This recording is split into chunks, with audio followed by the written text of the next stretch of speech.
Et on commence ce journal avec du sport et du football. Et le LOSC qui prend la tête du championnat de France de football. Hier en fin d'après-midi, les Dogs ont battu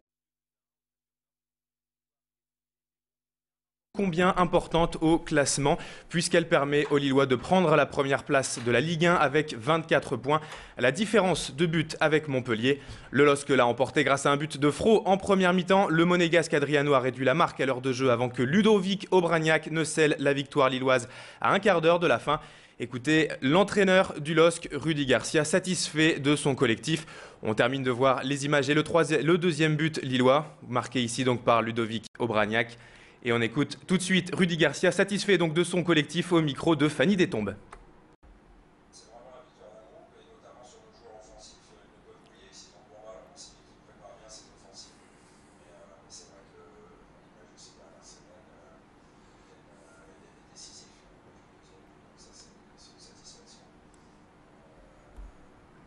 Encore une fois, un LOSC comme je l'aime, porté vers l'offensive et capable de se procurer des occasions. Après, encore une fois, je pense qu'on a un petit peu tout aussi sur un terrain qui est difficile.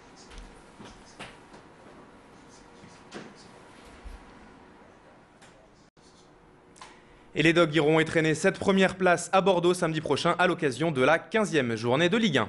Un dernier mot de football avec quelques résultats du 7e tour de la Coupe de France qui avait lieu ce week-end. Pour ce qui concerne les clubs de la métropole, Marquette et Wascal se sont brillamment qualifiés pour le prochain tour. En revanche, le match entre Tourcoing et Viry-Châtillon, comptant également pour cette Coupe de France, a dû être arrêté par l'arbitre à la 30e minute de jeu. Suite à une bagarre entre deux joueurs, le match a alors complètement dégénéré et des spectateurs ont envahi le terrain, transformant cette belle fête du foot en bagarre générale bien peu glorieuse. Politique, Marc-Philippe Daubresse, élu président de l'UMP Nord samedi. Le député maire de Lambersart a battu Thierry Lazaro et met fin à plusieurs mois de querelle au sein de la droite régionale.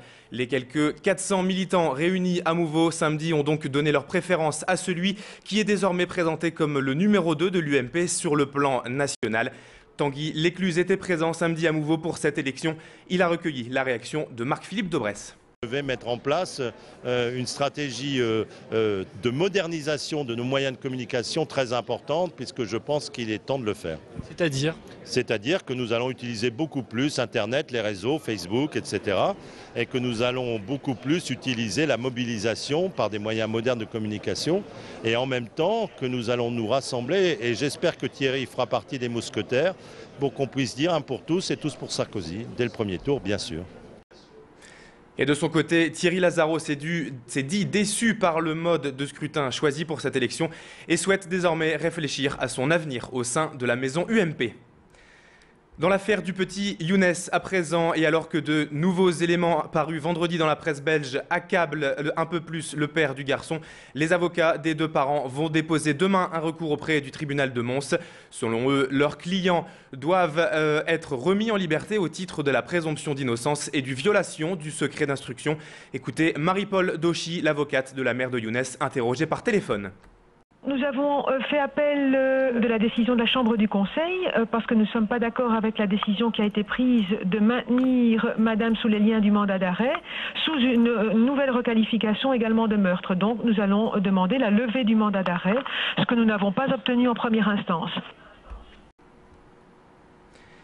Et ce week-end et samedi plus précisément, s'est tenue la 8e journée de la trisomie 21. À Lille, une exposition et plusieurs animations ont eu lieu afin de valoriser les personnes porteuses de cette anomalie chromosomique auprès du grand public, du cirque, du maquillage, des spectacles. L'association Trisomie 21 Nord avait préparé tout un programme de sensibilisation.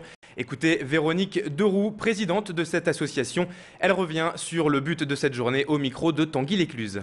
L'objectif de la journée, c'est d'une part de montrer à la population des enfants porteurs de trisomie qui se comportent comme tout le monde et de profiter de l'occasion qui nous est donnée pour faire connaître les possibilités de ces enfants et entre autres pour montrer que contrairement aux idées reçues, ils sont loin d'être des arriérés profonds et ils sont même capables de beaucoup d'autonomie pourvu qu'on leur en donne les moyens au moment où c'est nécessaire.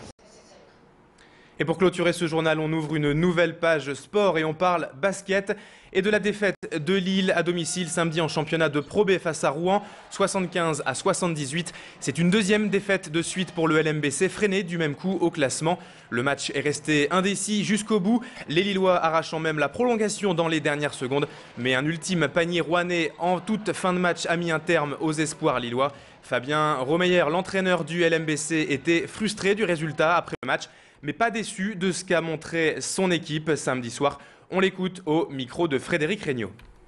C'est plus le déroulement et la façon dont le match s'est déroulé qui fait qu'on est frustré ce soir. Voilà, donc c'est un tout. Je crois qu'il y avait vraiment la place de le prendre malgré une semaine qui a été chaotique pour nous en termes d'entraînement, en termes de blessures. On a 2 bras, 2 jambes et on peut gagner contre n'importe qui si on est capable de défendre. Dur, au moins dans des matchs. Et ce soir, on a montré que face à un cadre de la division, on avait à l'heure actuelle rien à envier. Je crois que c'est un match et c'est le haut niveau qui se joue sur 2-3 détails. Malheureusement, c'est le haut niveau. Et pour finir avec les résultats sportifs du week-end, signalons en volley la victoire samedi soir de Tourcoing face à Saint-Quentin, 3-7-1. Le TLM est désormais 5e au classement. Et en rugby, la défaite hier du LMR à Saint-Jean-de-Luz, 9-7. Au classement, les Lillois sont 4e. C'est la fin de ce journal, on se retrouve dans quelques instants pour la météo et le trafic. A tout de suite.